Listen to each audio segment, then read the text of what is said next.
Hello, magical folk.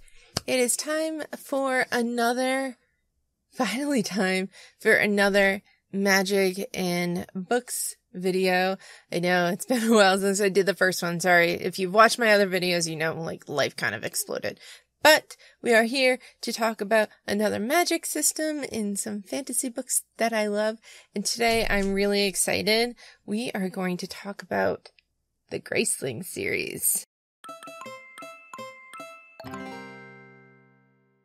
This is a series that I feel I don't hear mentioned much, but whenever I bring it up, people are like, oh yeah, I read those and I really like them.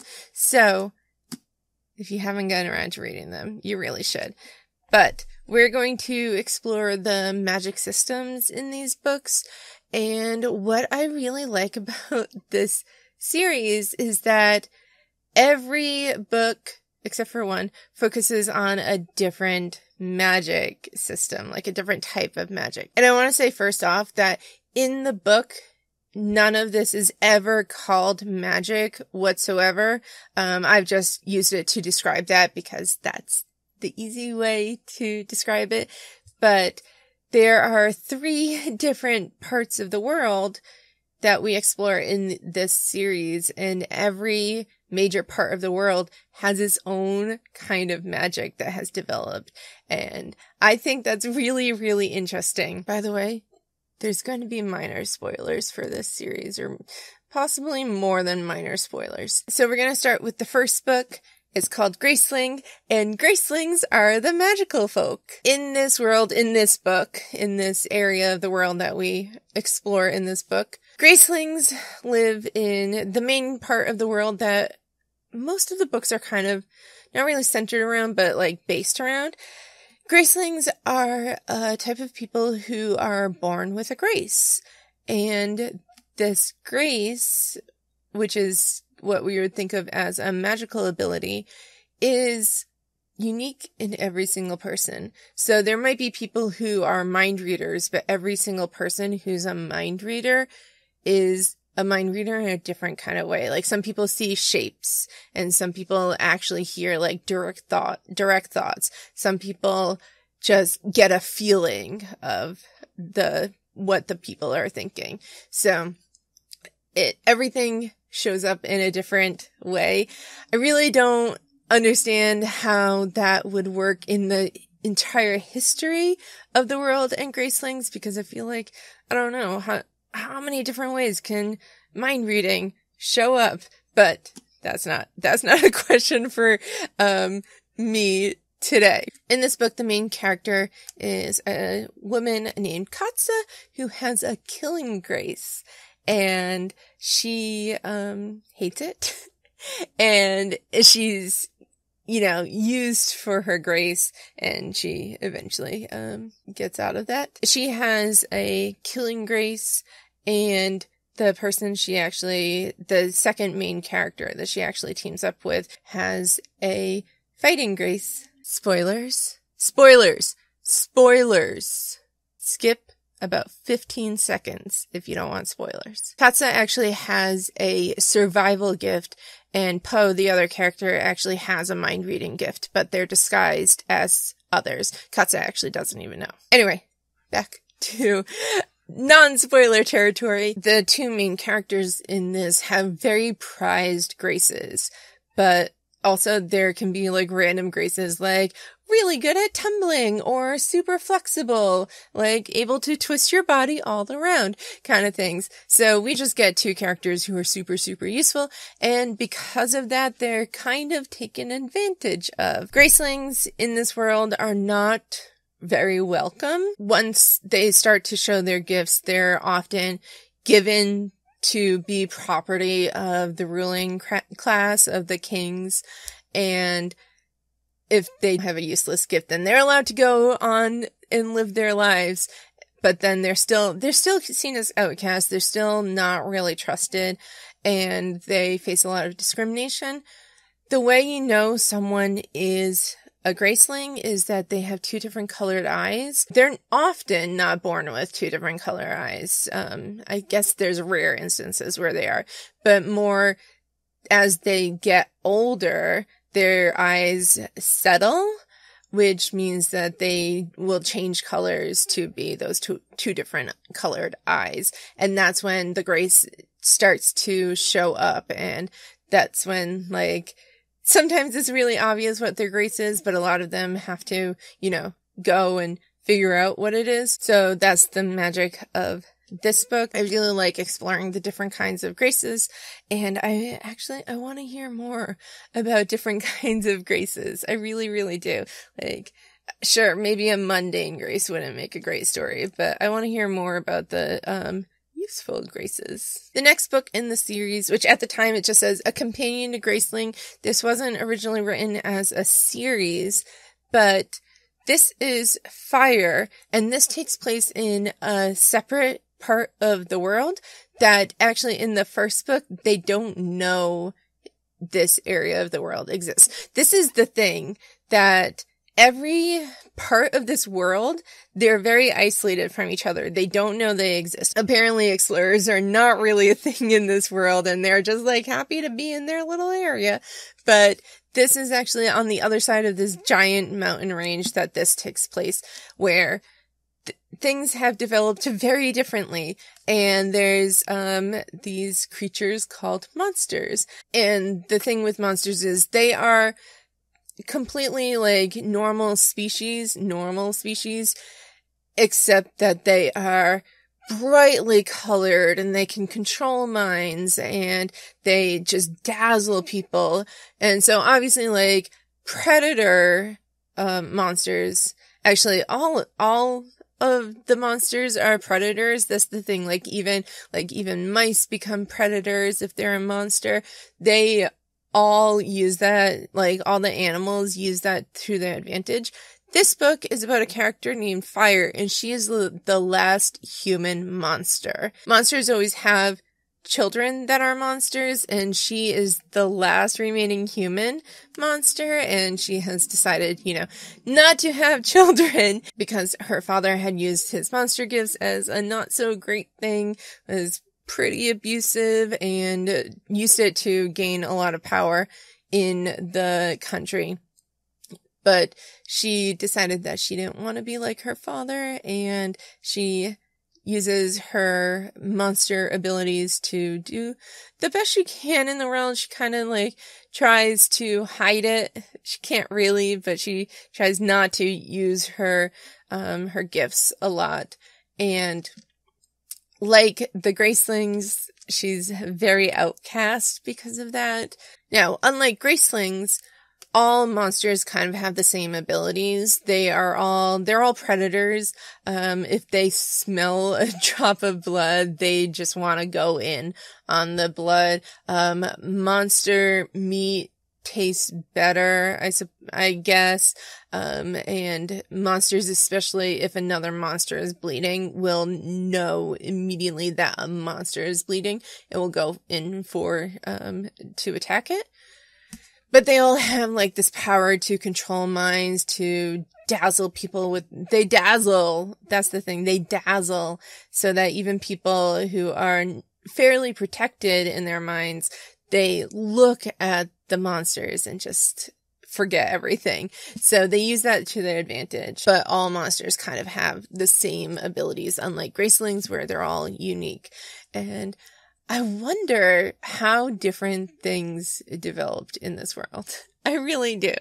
I want to know. I guess that's just like how evolution happens when you're cut off from other people. It's just really interesting. I want to know the history of this world. Now, Bitterblue is a bit of a different take on the first two books. Bitterblue is a character that we meet in the first book, and this takes place a few years later. She does not have a grace. She lives in the part of the world that has graces, but she does not have a grace.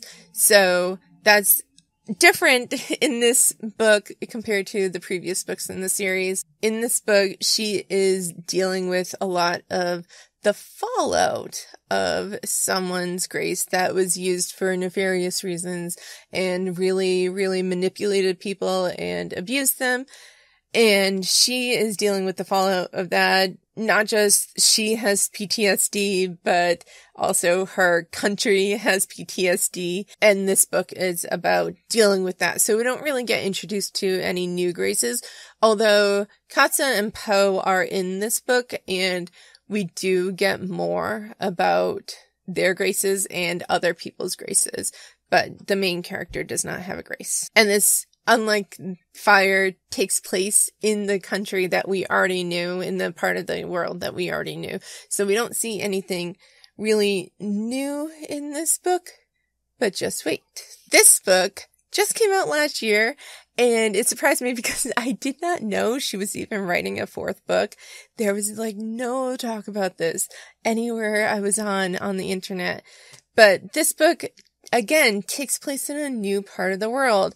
Bitterblue actually goes to this part of the world that had just been discovered, and she goes on like an emissary mission. I think that's the word. But she goes over there to like kind of get to know the new people and make friends. Not really make friends, but like make political alliances. And in this book, the magic shows up again in a completely different way.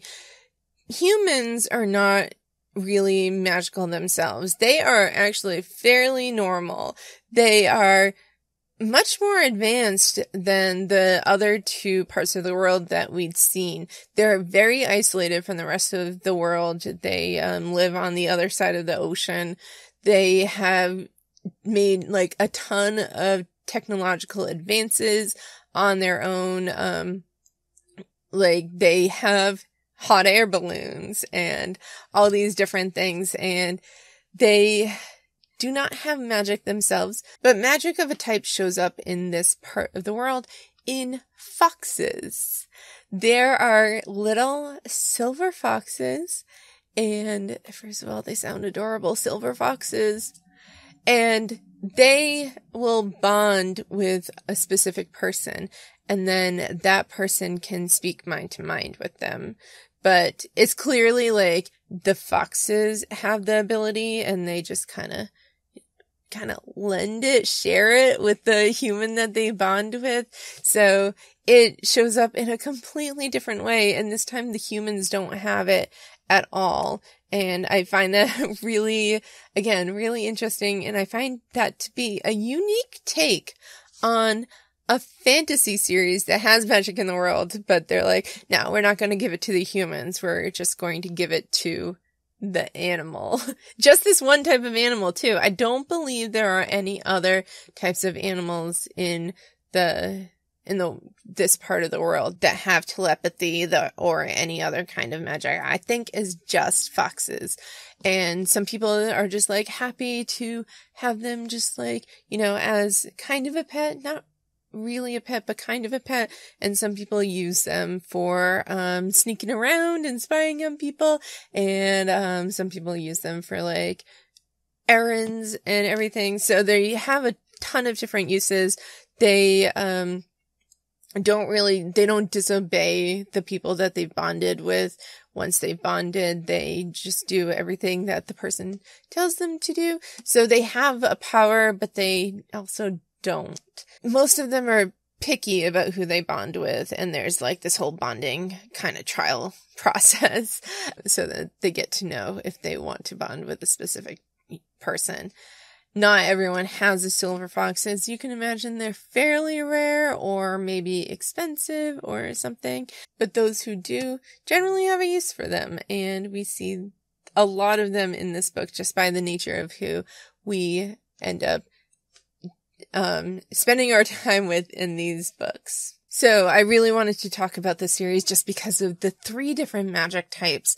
And I think it's really interesting to have 3 different magic types in 3 different parts of the world that have completely evolved separate from each other and become their own thing.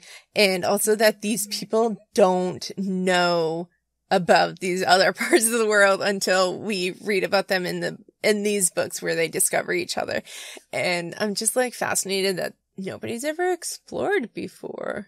These books are also, great on their own aside from the magic. I really enjoy them. We get to know the characters really well. They're really great. They have wonderful story arcs, and the author herself is pretty great.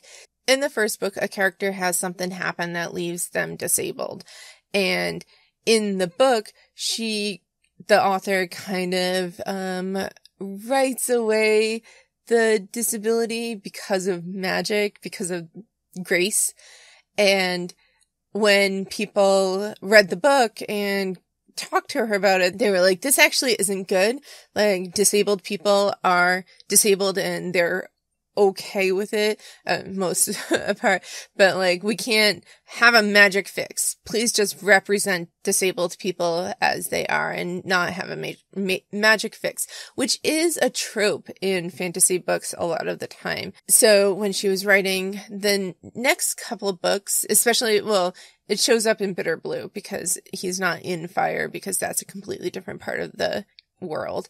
But it shows up in Bitterblue, and even though she had given them a magic fix in Graceling, and she can't take that back. She went and specifically talked about how it helped them in some ways, but in some ways it didn't.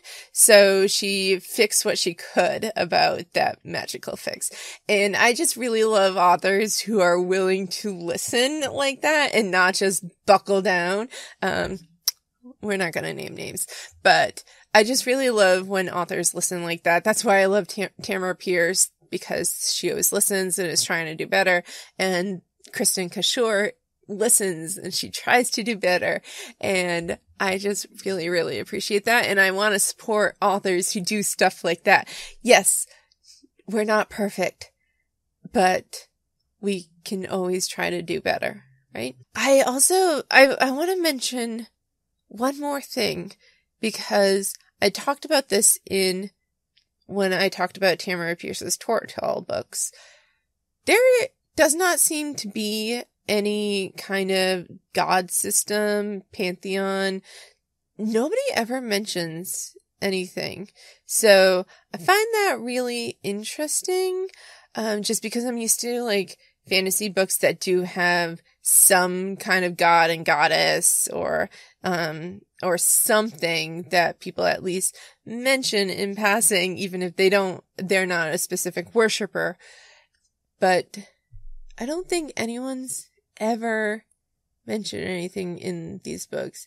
And if so, I'm not remembering, so they weren't a big part. I just reread these books so that I could do this video, so I'm not remembering anything. So again, this series is a fairly unique, in my opinion, take on fantasy, just because like the magics are all different. They're not called magic, but we would think of them as magic. There's no religious system. There's just 3 different parts of the world that aren't connected at all. And we do see so many positives and negatives because of those separated parts of the world and how they've developed on their own, and how things kind of mesh not so well when they do get to know about each other. And another thing is that there are casts that are people of color. Actually, quite a lot of them are people of color, and there are characters who are queer, and it's just very good representation. And I love good representation in books. So between like the diversity of the characters and the character who is disabled, and she tries to rectify her mistakes about that, I just think it's a really great series, and I think you should check it out. I, of course, just wanted to focus on the magic aspects of it, but they're really great books regardless. So that's the Graceling series by Kristin Cashore. It's Graceling, Fire, Bitterblue, and Winterkeep. And I think you should check them out. So get thee to the library and have a wonderful, magical day. Don't forget to like, comment, and subscribe if you enjoyed this video and want to see more. And all my links are down below if you want to check me out on other social media. Have a wonderful, magical day.